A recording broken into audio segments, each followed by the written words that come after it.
Une balade en histoire. Pour des balades en Occitanie.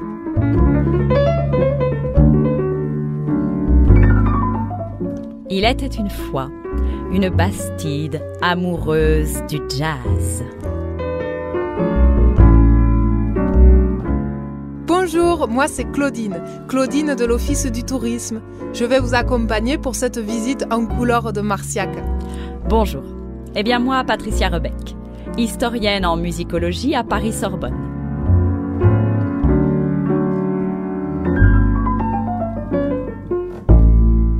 Eh bien, tout d'abord, sachez que c'est sur la place que tout a commencé. La Bastide, les arènes et le festival de jazz.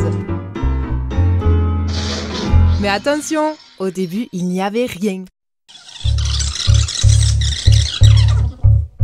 Il n'y avait pas d'habitation humaine, mais des marais. Des forêts où se cachaient quelques brigands qui eurent au fait de répandre l'idée que cet endroit n'était pas vivable. Et du coup, se sont réfugiés ici tous les parias de la société de l'époque. Des cagots, des esclaves, des miséreux. Avant même la construction de Marciac, ce coin de terre était une cachette pour les hommes et les femmes éprises de liberté, de révolte. Vous voyez ? Vous allez un peu vite, Claudine. Pour comprendre l'histoire de Marciac, il faut commencer par le début. Essayons de visualiser ce Moyen-Âge belliqueux. Ah ça, notre Gascogne est une terre convoitée. Hein.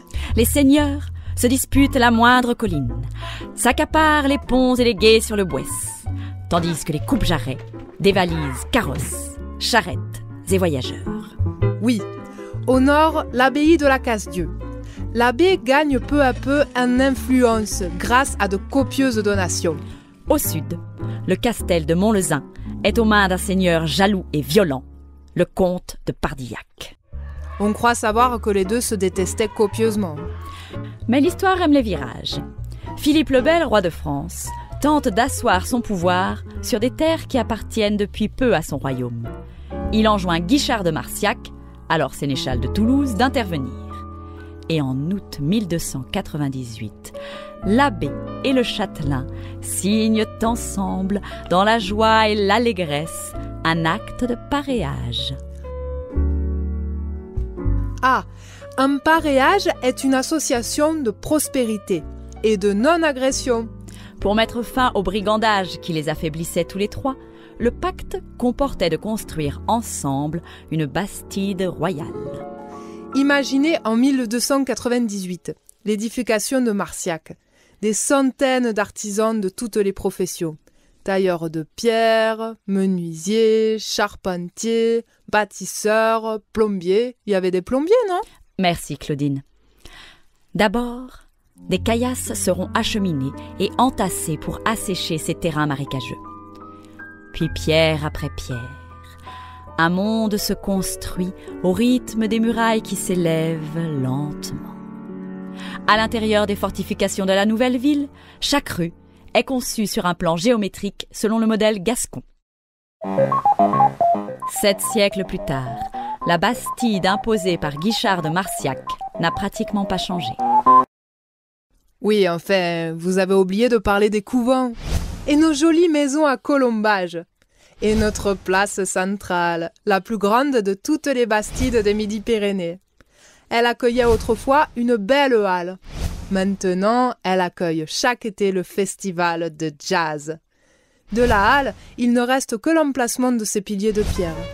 Mais on y a gravé les notes de la Marciac Suite de Wynton Marsalis, le trompettiste, parrain de notre festival.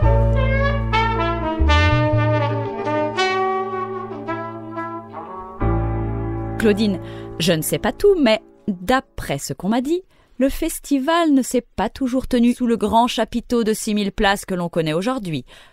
Tout a commencé dans les arènes, non ? Oui, mais très vite les concerts se déroulent dans l'usine de meubles de la famille d'Enguidard. Et pour accueillir les spectateurs qui s'agglutinent pendant les 3 jours de la 2e édition, il a fallu déplacer toutes les machines-outils, aménager des loges dans des remorques à bestiaux, accueillir les artistes à la maison, les inviter à découvrir notre riche gastronomie. J'avoue que pour une Parisienne comme moi, c'est franchement dépaysant, mais tellement charmant de croiser à une terrasse de café Nina Simone ou Stéphane Grappelli. Oui, tous les grands noms du jazz sont venus ici. Et pourtant, en 1978, lorsque Jean-Louis Guéaumont et ses copains organisent un premier concert, ils ne pouvaient pas imaginer qu'ils étaient en train de donner naissance au plus grand festival de jazz de France. D'abord, 3 jours de musique, puis 1 semaine, 2 semaines, et maintenant 3 semaines de concerts. Et il n'y a pas que ça, les bars font le plein, les amoureux dansent jusqu'au petit matin. A real fairy tale your festival, hein? Un conte de fées, Jazz in Marcillac. Mais qui êtes-vous, monsieur, pour interrompre notre visite? Oh, silence, silence, listen. Listen to the stones, ces pierres qui chantent. Elles se souviennent qu'ici la musique est essentielle, vitale, commune et bien vivante. Laissez-vous envelopper par ces sons et vous comprendrez pourquoi les jazzmen du monde entier se sont sentis ici comme chez eux. That's great! C'est comme si Marciac était un point de passage entre Afrique, Amérique et Europe.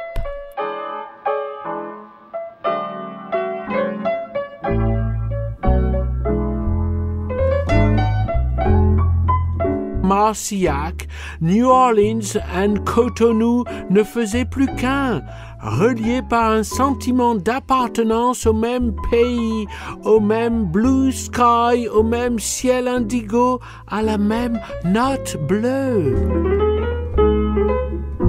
La note bleue, qui a fait couler tant d'encre, eh bien, elle est née ici, sous ce ciel du Gers. Oh yes, sweetie, la note bleue est née de la rencontre entre la musique européenne et la musique africaine, ok baby? Elle est la fameuse union de nos deux cultures, puisque la note bleue, en anglais blue note, est le fait de jouer une note avec un léger abaissement, d'un demi-ton au maximum, et qui donne sa couleur musicale au blues, au jazz.